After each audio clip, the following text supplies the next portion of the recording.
when my phone buzzed with a video call from my younger cousin Amy. She looked uncomfortable. Maya, are you seeing the family chat? I muted it 6 months ago. Why? You need to look. Your mom is hosting Sunday dinner at your building and they're planning things. I unmuted the chat. My screen filled with messages and photos from inside 842 Sterling Lofts. My 4-story mixed-use building. The ground floor retail space, the 3 residential floors above it, all mine.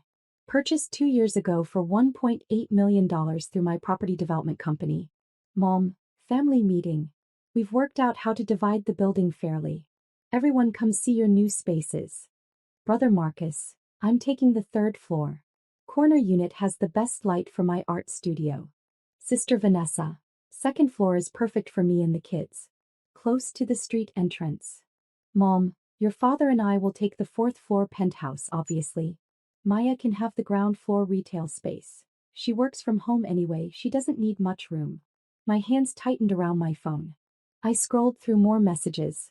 Dad, we've already assigned parking spaces. Marcus gets 2 spots for his car and motorcycle. Vanessa needs 3 for the minivan and visitors.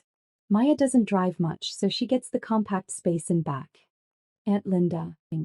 Maya must be thrilled to have everyone close by. Marcus, it's about time this family had a real estate presence.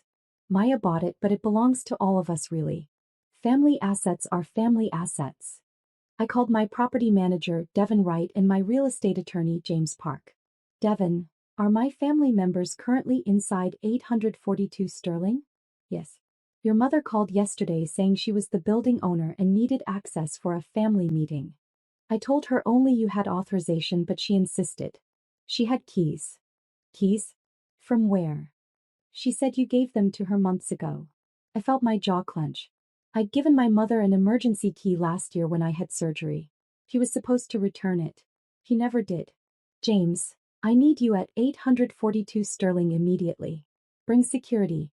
My family is inside my building claiming ownership and dividing it up amongst themselves. I'm 15 minutes away. Don't engage until I arrive. I grabbed my laptop and building ownership documents, heading out the door. Amy's text came through. They're measuring rooms and talking about renovation budgets. Your mom is giving tours. 20 minutes later, I arrived at 842 Sterling. James was already there with 2 security officers from Sentinel Property Services. I could hear voices and laughter from inside. Ready? James asked, his briefcase in hand. Let's go. I unlocked the main entrance with my owner's key. The sound of conversation echoed from the 2nd floor. We climbed the stairs and found my entire family gathered in the largest unit. 15 people, including my parents, siblings, aunt, uncle, and several cousins. Mom had set up a buffet on folding tables. Marcus was showing people his future art studio space. Vanessa's kids were running through the rooms claiming bedrooms. Paya. Mom spotted me first, her smile bright. Perfect timing. We're just finishing the space assignments. Come see what we've planned. Planned for what? I asked calmly. For the building division, of course. We've worked out a fair system. Each adult sibling gets a floor, your father and I get the penthouse, and... Stop, I said. Everyone stop what you're doing. The room quieted. Marcus turned from the window where he'd been measuring wall space. Maya, don't be dramatic, he said. Mom's just an asset. Obviously, we're not going to make you homeless. You get the ground floor. This building isn't a family asset, I said. It's my asset. I own it. Fully. Through my company, Apex Property Development LLC. James stepped forward, opening his briefcase. I'm James Park, Ms. Chen's real estate attorney. These are the property records for 842 Sterling Lofts. He laid documents on the folding table, scattering paper plates. Purchased 23 months ago by Apex Property Development for $1.8 million. Sole owner. Maya Chin. Ownership structure of any kind. Dad picked up the documents, scanning them. But Maya bought this with family money. When we gave her $20,000 for her business startup. You gave me $20,000 8 years ago when I started my software consulting firm, I interrupted. I paid you back in full within 18 months. With interest. I have the canceled checks. That money has nothing to do with this building, which I purchased with profits from my property development company. Vanessa crossed her arms. You never said you owned an entire building. We thought you rented an apartment somewhere. I invited you all to the building's grand opening 18 months ago. The invitation said, Apex Property Development Presents, 842 Sterling Lofts, A Maya Chin Project. No one came.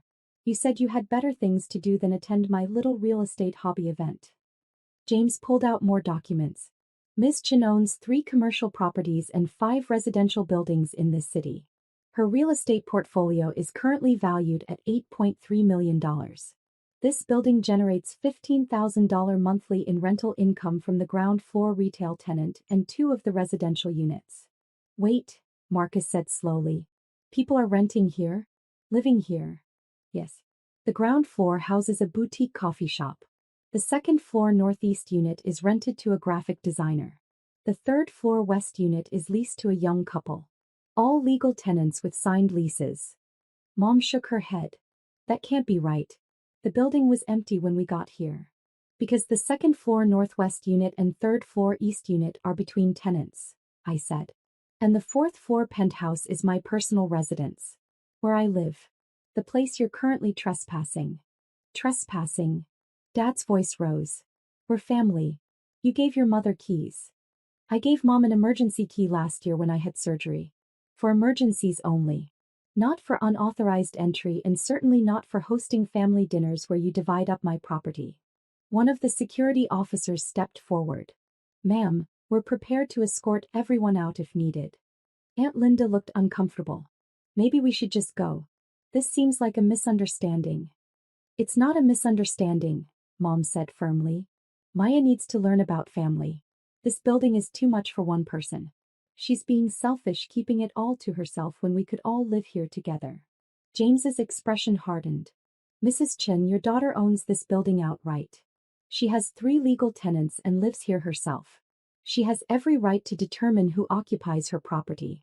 You have no legal claim to any part of this building. But family always had money. The least she could do is help her family out. We have needs too. What needs? I asked. Marcus, you live in a 2-bedroom apartment that you've never invited me to see. You told Mom you were between opportunities last month and needed rent money. Did she give it to you? Marcus looked away. Vanessa, you drive a brand new SUV and just got back from a week in Cancun. Your kids go to private school.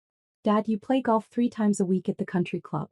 Mom, you redecorated your entire house last year. None of you are struggling. You just want more and you've decided my assets should become your assets. You have so much. Mom cried. Multiple earned it.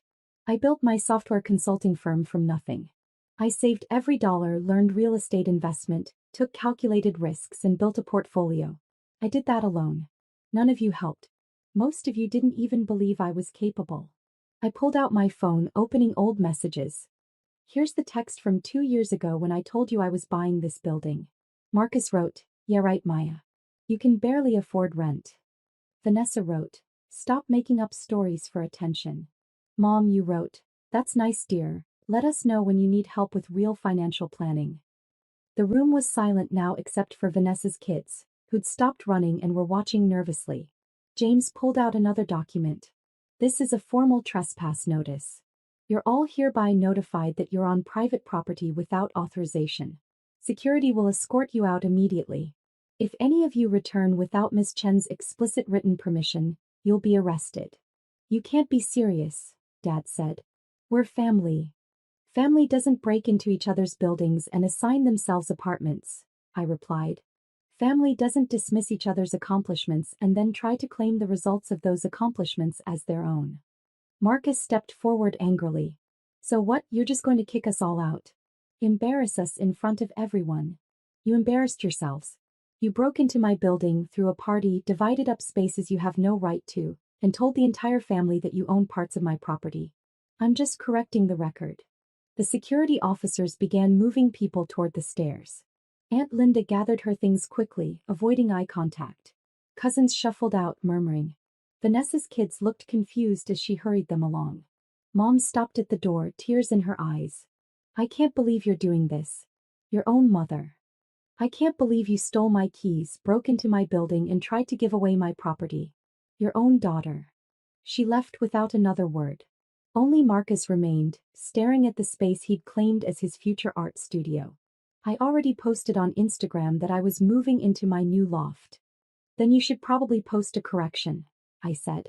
He left, slamming the door. James supervised while Devon and the security team did a full sweep of the building. We found Marcus's measuring tape left behind, Vanessa's kids' toys scattered in one room, and Mom's serving dishes still on the folding tables. We're changing all locks tonight, Devon said. Every entrance, every unit. New security system with cameras. No one gets access without your explicit approval. Perfect. And Devon, about those emergency keys.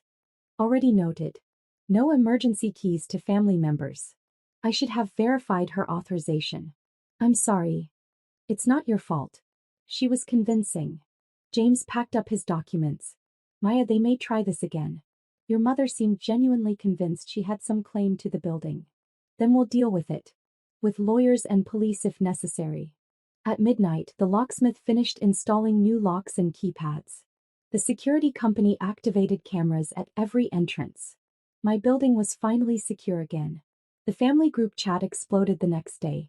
Marcus, Maya had us arrested at her building. Over a simple family dinner. Mom, she's chosen property over family. I don't even know my own daughter anymore. Vanessa, my kids were traumatized by the security guards. Maya should be ashamed. Amy texted me privately. For the record, nobody was arrested and the security guards were completely professional.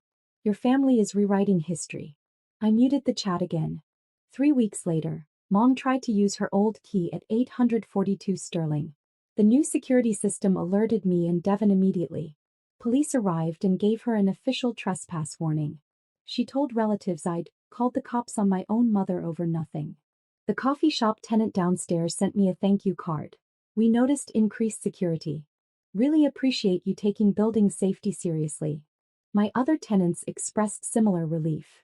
Apparently, Mom had tried to show the building to friends twice before the Sunday dinner incident, telling people she was the property manager. 6 months later, 842 Sterling Lofts is fully occupied and profitable. The property appreciated to $2.1 million. I refinanced and used the equity to purchase my fourth commercial property. Marcus posts photos of his cramped apartment studio with captions about staying humble and not selling out for material things. Vanessa tells people I'm new money with no family values. Mom sends occasional guilt trip messages about how I've abandoned my family for buildings. None of them have apologized for breaking in, trying to claim my property, or posting lies about being arrested. Last week, Vanessa asked if she could rent one of my residential units at a family discount. I said no. My buildings aren't family assets. They're my assets. Built with my work, my money, my risk. Sometimes the family that dismisses your success is the same family that wants to claim ownership when that success becomes undeniable. They can't have my floors. They never earned them.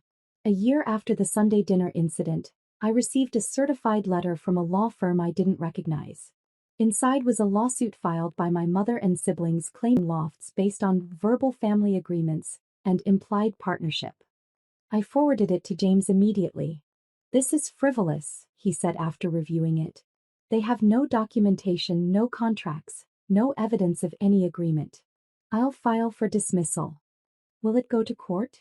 Probably not. But they're hoping you'll settle just to avoid the hassle. Don't. I didn't.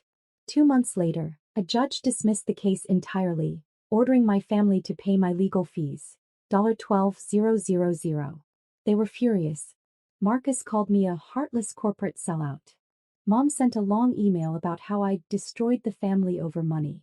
But I noticed something interesting. After the lawsuit failed, Marcus quietly asked if I had any entry-level property management positions available. Vanessa inquired about real estate investment advice. Dad mentioned he'd always been interested in commercial properties and wondered if I needed a partner. They didn't want to reconcile. They wanted access to my success now that they couldn't steal it outright. I declined all their requests.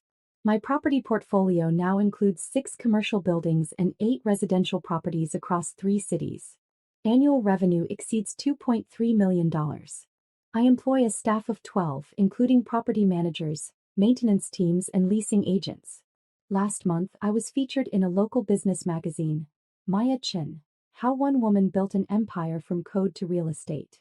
The article detailed my journey from software consultant to property developer. My mother called the magazine to complain that the article didn't mention family support.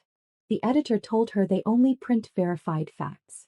I keep the property records for 842 Sterling lofts framed in my office. A reminder that ownership means something. It's not just a name on paper. It's responsibility, risk, investment, and work. My family wanted the rewards without any of those things. They hosted one Sunday dinner in my building and thought that entitled them to floors, parking spaces, and equity they never earned. But buildings don't work that way. Success doesn't work that way. I changed the locks at midnight and never looked back. Now when I walk through 842 Sterling lofts, past the thriving coffee shop, past the happy tenants, up to my penthouse with its city views, I remember that Sunday dinner. I remember my family dividing up something that was never theirs. And I remember that I said no. Sometimes the most important word in business is the same word you need with family. Boundaries. I own my buildings. All of them. And no Sunday dinner will